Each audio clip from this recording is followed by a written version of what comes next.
Sobre esse fechamento do mercado, vamos conversar agora com o Matheus Nascimento, analista de equities também da Insight Research, que está aqui comigo. Seja bem-vindo aqui na nossa programação. Que dia animado para esse Bovespa, hein? Boa tarde, Matheus. Oi, Débora. Boa tarde. Oi, Débora. É um prazer falar com vocês aí. O Ibovespa pegou muita força agora no final, né? Depois que a gente percebeu o mercado lá fora, né? A fala da Nancy sobre juros, né? O mercado começou a acomodar ali o desempenho dos treasuries, ganhou força lá fora e aqui a gente já estava tendo um dia interessante e a coisa ficou melhor ainda, né? Uhum. Bom, não dá para poder a gente não falar dessa Petrobras, né? A gente que tem aí a companhia chegando a valores, né, recordes históricos. Deixa eu até trazer aqui o setor para poder a gente dar mais uma olhada. Um volume financeiro também bem alto aqui, ó, Petrobras. Olha só, Petri 4, mais de 5 bilhões em volume financeiro nessa sexta-feira. Quem tem Petrobras na carteira deve estar sorrindo à toa nesse momento, inclusive, né, Matheus? Agora, 3,43% de alta. Tem a questão, é claro, da alta do petróleo, isso a gente não pode deixar de lado, né? Mas esse cenário político também já está fazendo bastante preço ainda na Petrobras. Como que você avalia, assim, quais são os principais drivers, na sua opinião, né, para esse bom momento do papel?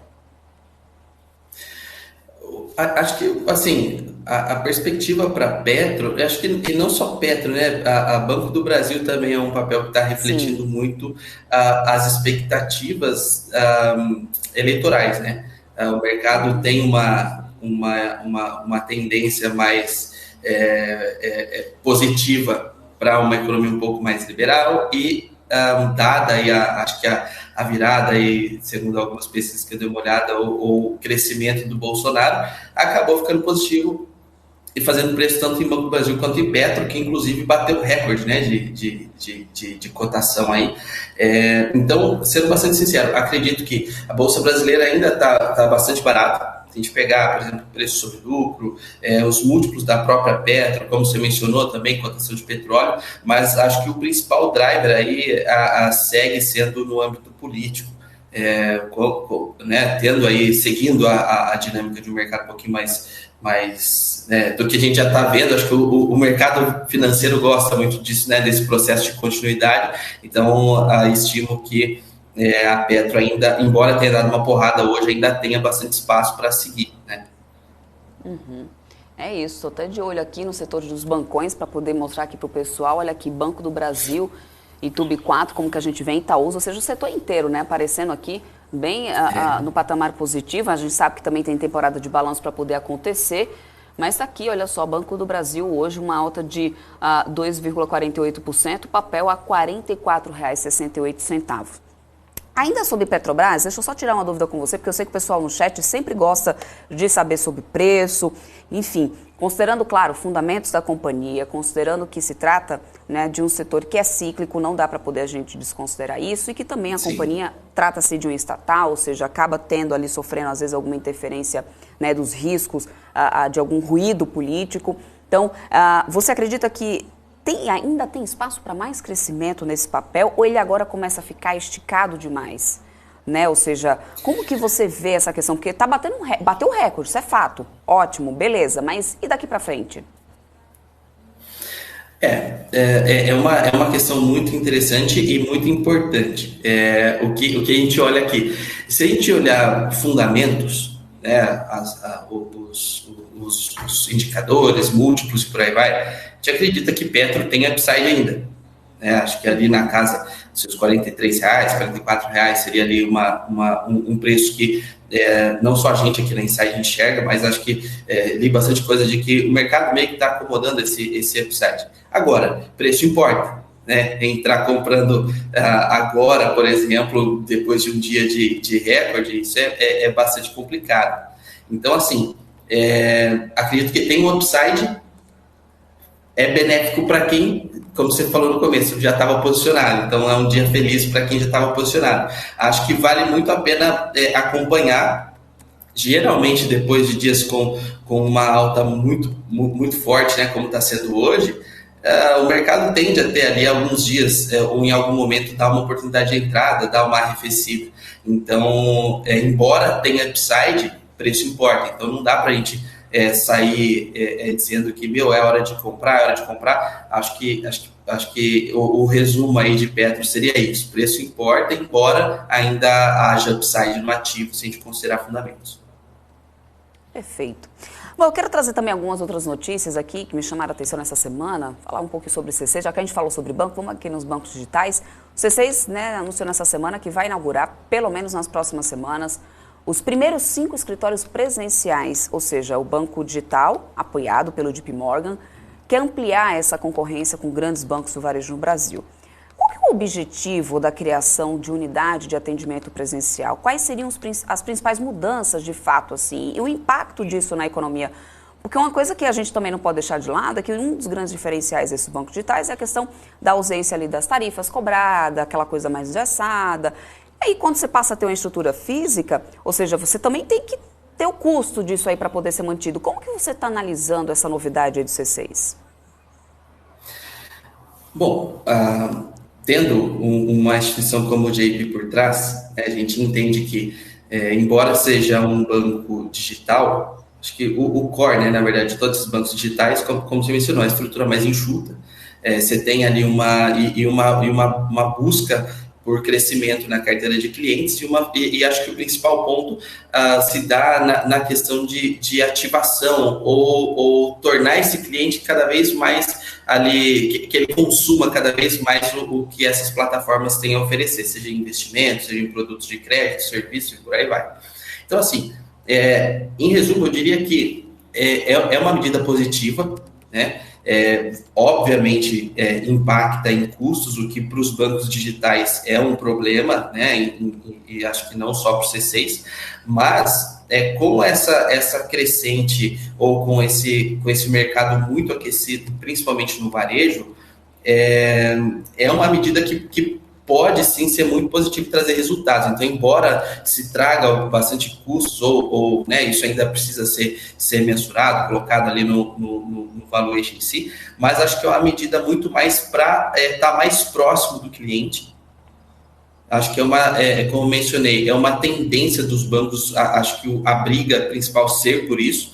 Inclusive, né, Débora, se eu posso aqui fazer um parênteses, a prévia operacional da própria XP também reportou esse ponto de crescimento, de intensidade de crescimento, por exemplo, na rede lá dos agentes autônomos, o nível da carteira de clientes e quantos clientes ativos eles têm. Então, acho que, embora sejam operações estruturalmente diferentes, mas acho que o objetivo está muito próximo ali da mesma coisa.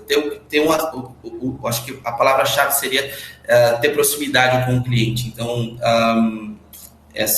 acho que essa medida, em linhas gerais, aí, tende a ser bastante positiva. Bom, mudando agora então, né, de companhia, vamos falar sobre a TIM. A TIM Brasil, que não deve ser vendida por Telecom Itália, pelo menos foi o que avaliou a XP. Para eles, devido à importância dessa operação aqui do Brasil, nos resultados, inclusive, isso não faria sentido vender essa operação sem um prêmio significativo. Caso contrário, aí não haveria uma redução, né, da dívida pela controladora. Você concorda com essa avaliação aí da corretora?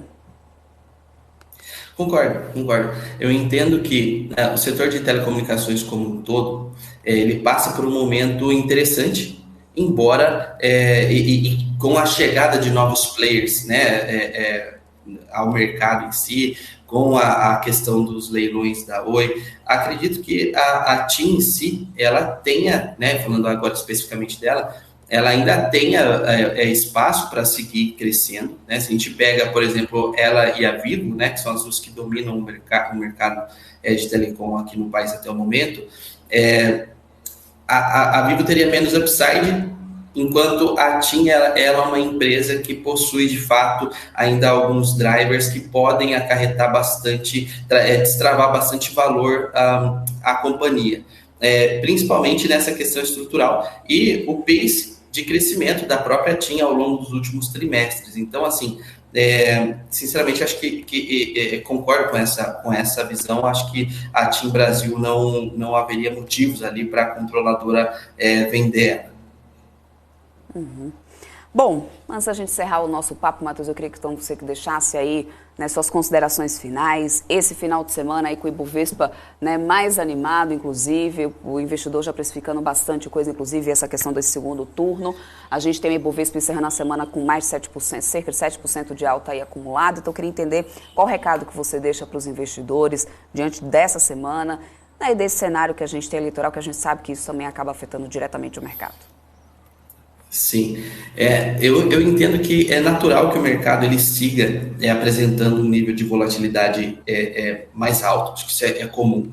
Antes de entrar aqui, eu puxei os dados mais atualizados da B3 quanto a volume de mercado. O investidor estrangeiro segue ali entrando, né? Acho que no mês a gente já está com pouco mais de 3 bi alocado e totalizando agora em 2022 90 bilhões de reais.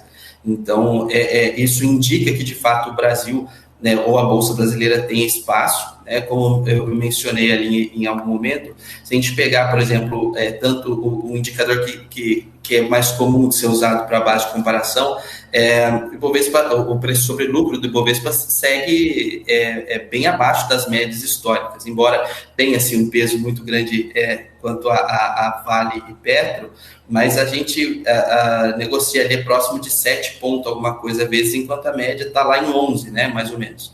E um outro indicador também que é interessante olhar, principalmente nesse ponto pré-temporada de resultados ou no início, é o PEG Ratio, que eu gosto sempre de dar uma olhada, porque ele mede basicamente o preço sobre lucro de algum ativo ou do próprio Bovespa versus a variação ali do lucro por ação ou a variação de lucro que o índice entrega.